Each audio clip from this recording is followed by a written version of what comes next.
the language of government doesn't appeal, doesn't resonate with them, doesn't have any connection with their real day-to-day problems, so they ignore it. As a side piece, I'll say it's interesting that there's debate.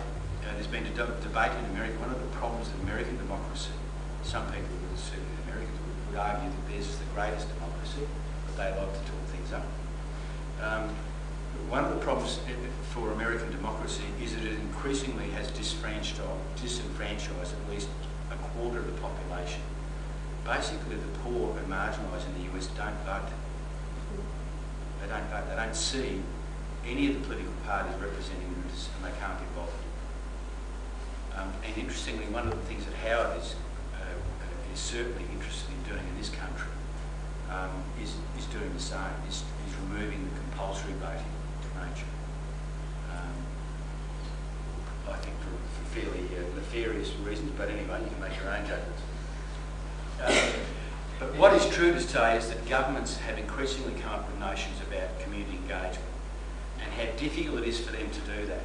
And one of their responses has been to look at community-based organisations, and you can read in there the community services sector, to do that on their behalf. And it's an important call, an important role for social work, especially in community development, to do that. There is poverty in Australian society. And in fact, you would have seen a report yesterday that was out about 1/3 of Tasmanian kids and 1/4 of Queensland kids come from severely poor backgrounds. That said, poverty is hidden in Australia. You see absolutely nothing in the popular press about poverty, right? Except when it's Macquarie Fields and it's portrayed as a bunch of ratbag no-hopers. So the conception is quite negative, and the coverage is nil. And especially for Indigenous Australians. And we have the current debates at the moment about, interestingly, the federal, for those of you who don't know, the federal government about 4 weeks ago announced an audit, I love the word, audit of the viability of remote Indigenous communities. Now, what do you think that language says? I don't think this is about trying to improve the lifestyle of a lot of remote Indigenous communities. I think it's sort of saying, hey, it's all too difficult for us and it costs too much money, buggy you. We'll withdraw.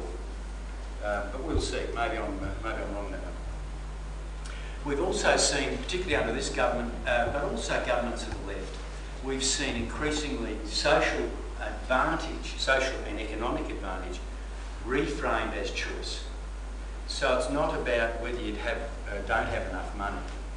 It's about whether your choice, whether you want to send your kids to private schools, or whether you want to have private health insurance, or any other range of things. So it's been quite an important change in the discourse. We also have labour market dualism. Now, what that means, that's a sociological term, meaning that you've had the labour force start to split up to be two.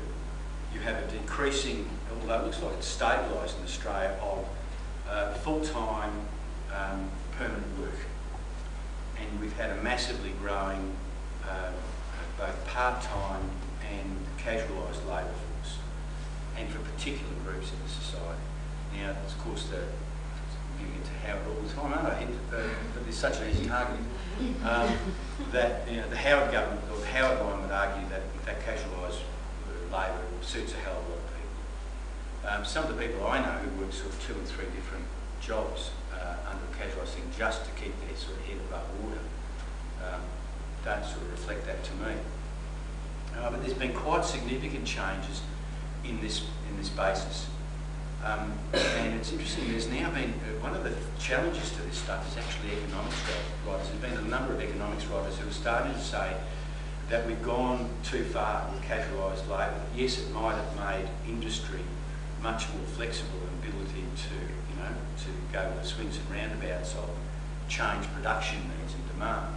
But what it's actually doing is actually starting to flow through into decreased ability by sizable chunks of our community to purchase. They can't purchase or plan, they can't buy a house because they don't know how much money they've got. Right? So they're actually excluded from a large part of the economic processes. There's an expectation also within our community about people achieving a much better life-work balance. There's actually a Senate, not a Senate, there's a House of Reps inquiry currently into this. Now that said, what you've had is a predominance of economic policy now for at least 20 years over social policy. And this is one of the cracks that's starting to appear. It's about, well, people actually complain that they don't actually have enough time to spend with family.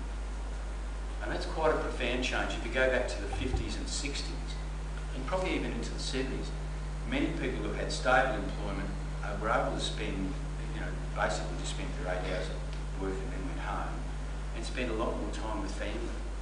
But that's increasingly not the case, although I don't want to overstate it there. There is a distrust of not only of government but of social institutions. Our faith in some of the long-standing institutions has been sorely tested. The churches would be a key example where there's a lot less faith in the religious sense. Faith in the notion of the institution and the institution doing the right thing in a moral sense. That said, we've had the rise in power of the fourth estate, the media. But the media will always tend to highlight the conflicts that there are around, and to lay individual blame. Why is that important? Well, it's actually got a lot to do with the messages that we get. That if something goes wrong, someone is at fault. Someone is to be held to blame. Why is that important? Why are all these things important? I often hear from members who land blast, it's typically older members of our association, who land blast younger social workers. Haven't got the skills, haven't got the knowledge, don't do a very good job.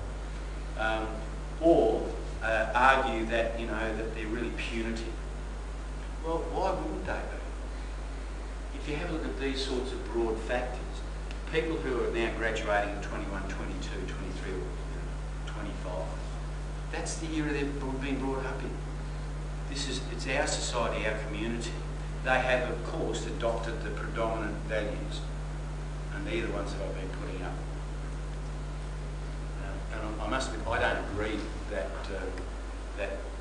contemporary social workers who have been trained now are the problem.